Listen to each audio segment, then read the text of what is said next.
Hi there. Don't know what's happened here, but I'm not looking good. Alright.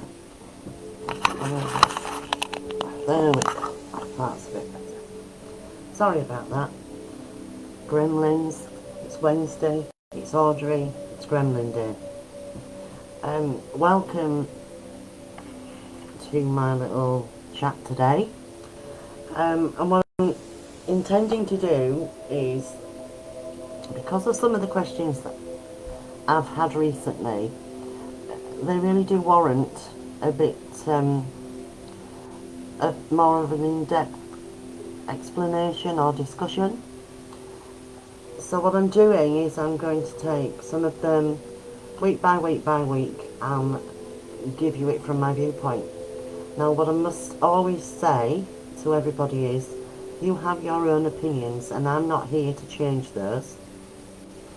You have your own ideas on things and they are yours to have, just as mine are for me.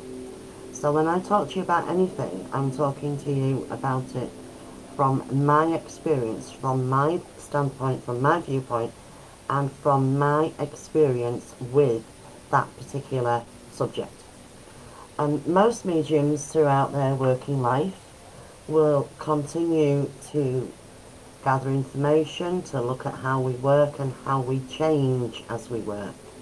So often as we're working, we get more of an insight on things which can change our opinion slightly. Now when I first started my pathway all of those years ago, if anybody had told me I had to sit very, very quietly for periods of time to blend with spirit, I'd have been rolling my eyes just before I ran like mad, because sitting still and being quiet are not two of my finer points.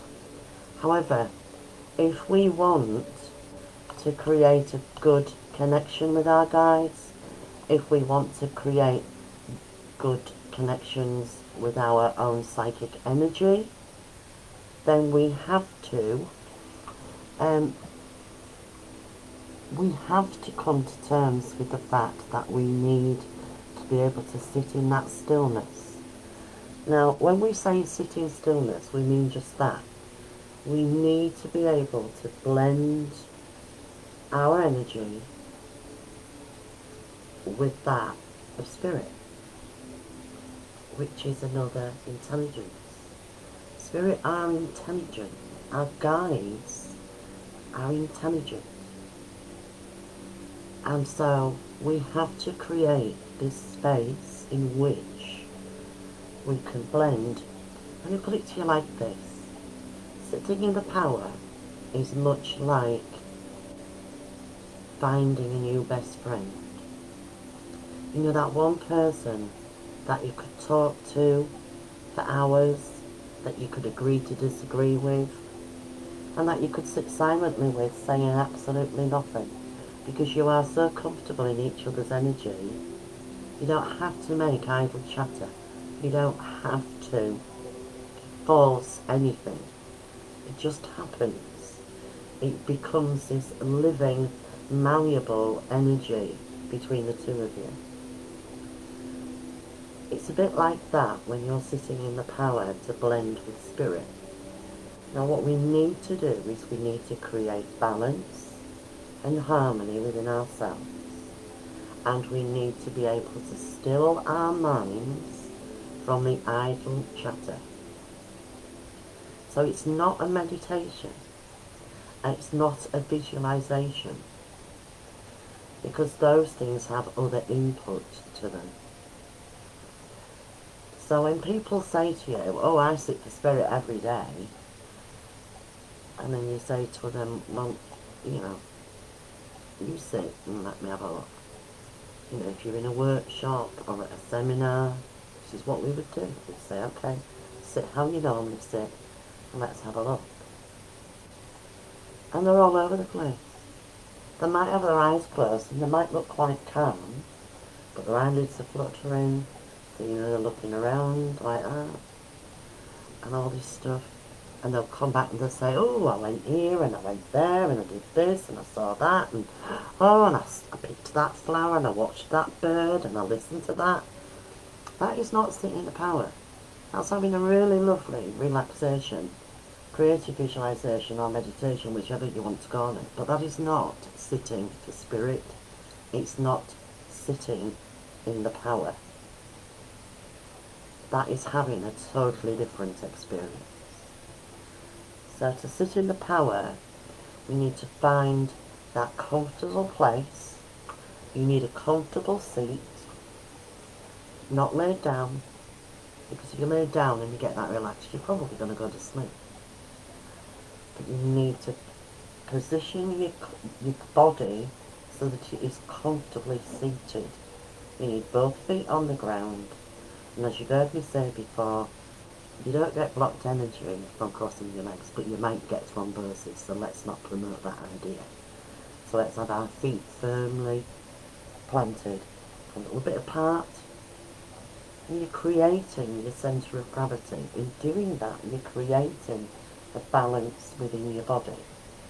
So, if like me, you've got issues with your back or your shoulders, then you might need some form of chair that gives you that support. Because the last thing you need to be doing is having attention drawn to physical issues that you've got. You need to switch off your phones, not on to vibrate, it needs to be off, or preferably out of the room if you can. Unplug your house phone if you've got one. Let everybody know in the house that you're going into this quiet space and you do not expect to be disturbed. And you set your scene. So if you like candles, light candles. If you have a room that you like to have your crystals in and things like that, then that is the space that you go to. You need to go to a place that makes you feel comfortable and peaceful and almost like sanctuary. No outside influence. So don't sit facing a window with your curtains open so you can open your eyes and look and watch the birds or anything like that. Because this is an internal experience. It's got nothing to do with the outside world. So what you would do at that point is just to gently close your eyes and be aware of your breathing and be aware of the rhythm of your breath. Not everybody can take deep breaths in and out. I certainly can't. And I know a lot of other people can't either. So you need to find your natural rhythm of breath. The natural way that you breathe. Because anything else could end up being hyperventilation, which is really not what you want to happen, is it? So what you do is you get yourself comfortable, you light your candle. If you want to have some music on in the background, then that's okay. Do it quietly. Don't have it blasting out. Play it gently and quietly, and preferably not with any lyrics in it, just some gentle New World music, meditation music, chants, singing bowls, flutes, whatever it is that you like. And then you just sit quietly and you allow that peace to begin to descend within you and around you. I personally think the word peace when I inhale and harmony when I exhale. Somebody else might tell you they do it differently. Some people don't think anything. It's entirely your choice. But that's my way of doing it. And then I feel that peace and harmony as it starts to fill my aura. And that's my way. So I feel that tranquility, that serenity beginning already. And as I'm doing that, I usually find that my posture changes slightly. That I become straighter, which for me is extremely difficult. But I feel that centre of gravity finding its space within my being. And that allows things to come into alignment. It allows for that energy to flow unhindered with each in-breath and out-breath. And then of course I think about that beautiful light of spirit that we bring around us, that descends from above us and slowly comes down and covers the whole of our being, whole of our body, right down to the soles and in around the soles of the feet. I then personally let it go down into the ground, and I let it move slowly into the ground. And once I'm comfortable and peaceful and happy with that, I allow or invite that beautiful light to flow through into my auric field also, to connect with me through that energy source. And then I sit in that stillness and I make myself aware of nothing but that energy. And in doing that, you are actually beginning to create the space for your blending and bonding to take place. And this is so, so important. Because without that blending and bonding as it should be, then we're never going to truly connect with our guides and our inspirers. And we're never going to truly connect with our spirit communicators or with our healing guides if we work with healing. There has to be that vehicle that we use together, that energy presence that we use together. And it's a really, really simple process. It's not hard work. There will be times when you sit there and think, all I can feel is the energy that I've created, and that is fine. Because what's probably happening there is that the energy that you've created has become stronger and it's beautiful, but the essence of the spirit is vibrating at a much higher rate. And what may well be happening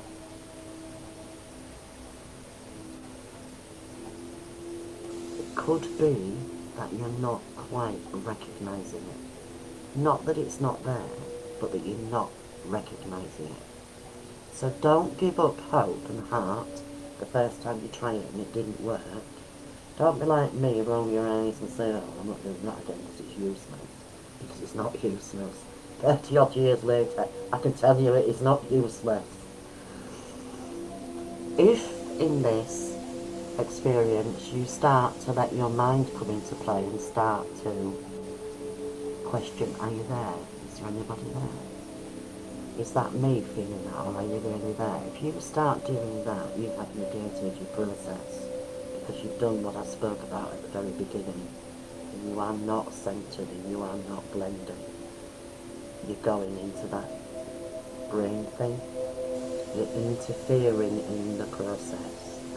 And this is probably one of the hardest things that most of us deal with, because it is natural to question. As human beings, it's very natural to poke a stick at things to see how it works, or take it to pieces.